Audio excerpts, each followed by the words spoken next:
Amami nga Dios nga manakabalin amin, agyaman kami iti daytoy a baro nga aldaw, ken iti baro nga bulan, nga inted mo kada kami.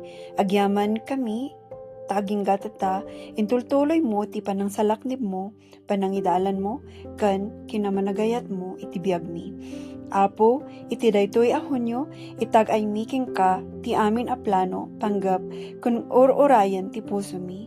Isuro na kami, nga agtalaking ka, iti amin a tiyempo, uray no saan mi ang maawatan, dagiti mapaspasamak iti biag mi.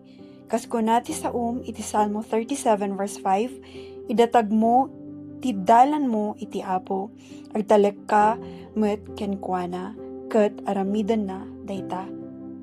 Tulungan na kami, Apo, nga saan nga agbuteng iti masakbayan, no di kat agtalak iti kinamatalak mo. Ikan na kami iti talna, pigsa, kan kinatalgad iti tunggal aldaw, aramidam ko ma abiyag mi, kat mangtadayaw itinagan mo, kan agbalin alawag iti daduma. Agyaman kami, Apo, gapot ta saan mo abaybayan dagiti anak mo. Adda ka, kada kami iti tunggal, tiyempo, dagitoy amin ikararagmi itinagan ni Jesucristo nga mangisalakan ken apumi. Amen.